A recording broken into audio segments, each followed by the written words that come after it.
Students, आज मैं आपको हमारी 10th के इंग्लिश पेपर का पोएट्री सेक्शन का सबसे अहम हिस्सा जो है that is your 5 marks question appreciation of poem, इसके बारे में इस वीडियो में डिस्कशन करेंगे। जैसे आपकी पहली पोएम है 1.1 टीनेजर्स प्रेयर। इस पोएम के बारे में हम थोड़ी सी मालूमात हासिल करेंगे। नाउ यू वुड से कि टीचर ये तो बहुत आसान है, हमको पता है, बट फिर भी जितना आसान हो सके उतना आसान करके बताने की मैंने आपको कोशिश इसमें की है।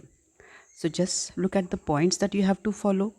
आपको यहाँ पर इन 5 पॉइंट्स पे फोकस करना है। टाइटल, पोएम का जो टाइटल है दैट इज़ नाम, जो नाम रहता है उसको लिखने के लिए आपको हाफ मार्क रहेगा। पोएट जो शायर है उनका नाम लिखने के लिए हाफ मार्क रहेगा। पूरे नज़म में या स्टैंजा वाइज कौन सी राइमिंग स्कीम है उसका 1 मार्क होगा। कोई भी एक फिगर ऑफ स्पीच लिखने के लिए 1 मार्क होगा। और जो थीम रहेगी यानी इस पोएम से हम क्या सीखते हैं, इसकी सेंट्रल आइडिया क्या है, पोएम में क्या बताया गया है, इसके लिए आपको 2 मार्क्स है। तो पॉइंट वाइज देखिए, सबसे पहले हम टाइटल, रिमेंबर कुछ बच्चे सिर्फ यहाँ पे टाइटल लिखते हैं, तो ये नहीं होना चाहिए।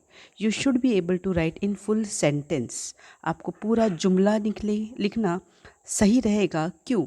Because when you write like this, examiner पे आपका एक अच्छा इंप्रेशन होगा कि यस, आपका सेंटेंस स्ट्रक्चर सही है और आपका लिखने का तरीका भी सही है। सो टाइटल में हम पूरा सेंटेंस लिखेंगे कि the title of the poem is, उसके नीचे आएगा शायर, तो poet of the poem is dash, जो भी नाम होगा। उसके आगे राइम स्कीम में हम यहाँ पे मैंने 2 ऑप्शंस दिए, the poem is a dash या फिर the rhyme scheme of the poem is dash. तो जब किसी पोएम में राइम स्कीम मौजूद होगी तब हम ये नीचे वाला हिस्सा लेंगे, लेकिन कुछ पोएम में राइम स्कीम नहीं होती, उस वक्त हम पहले वाला हिस्सा लेंगे। जैसे कि हम लिख सकते हैं the poem is a free verse, right. ये जब हमारी फ्री वर्स पोएम रहेगी तब इसके बारे में और मालूमात हम हासिल करेंगे। फिलहाल हमारा सेंटेंस ऐसा होगा, the rhyme scheme of the poem is dash. Then figure of speech. अभी यहाँ पर हम सिर्फ फिगर ऑफ स्पीच लिखते हैं तो भी आपको मार्क मिल सकता है, बट अगर आप लिख पाए कि कौन सी लाइन में मिला है और आपको ये फिगर ऑफ स्पीच क्यों दिख रहा है, तो ये ज़्यादा बेहतर होगा। For 1 mark it is not a big deal, आप लिख सकते हैं।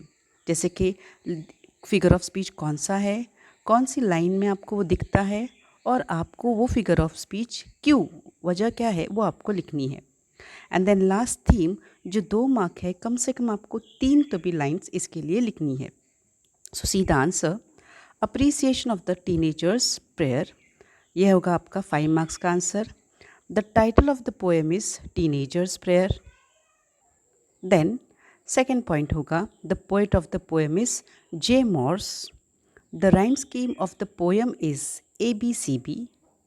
Then there is alliteration figure of speech in the line decisions I must make because M sound is repeated in the line.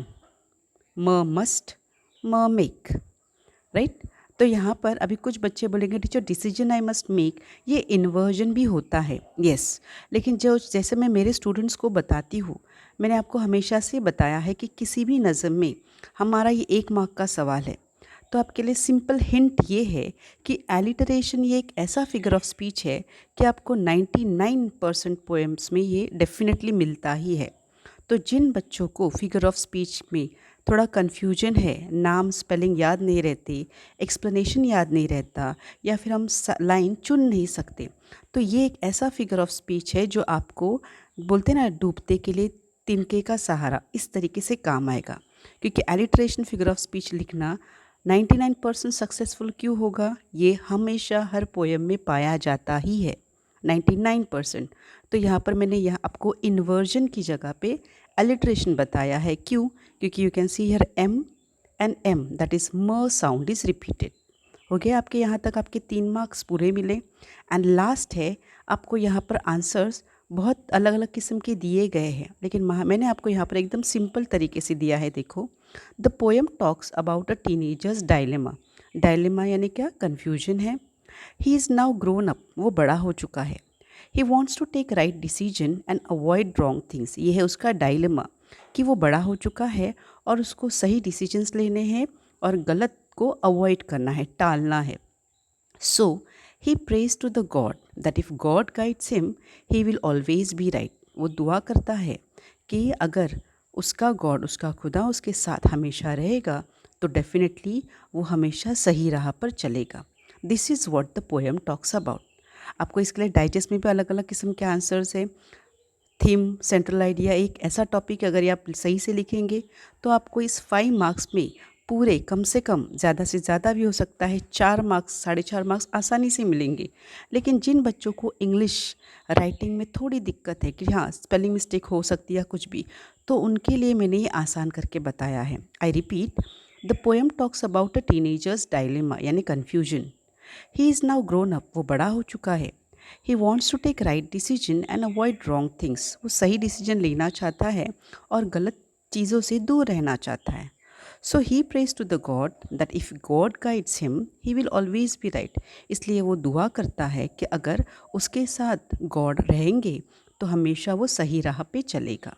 So this is the answer for your 5 marks. Isn't it easy? Definitely अगर आपको answer सही लगता है, आपको easy लगता है, तो मुझे आप रिप्लाई ज़रूर करेंगे, कमेंट ज़रूर करेंगे. या फिर अगर आपको लगता है कि थोड़ी कुछ कमी है, आपको और ईज़ियर चाहिए, डेफ़िनेटली आप मुझे कमेंट करेंगे. अगर आप लाइक करते इस वीडियो को तो शेयर ज़रूर करेंगे. ओके, अल्लाह हाफ़िज़.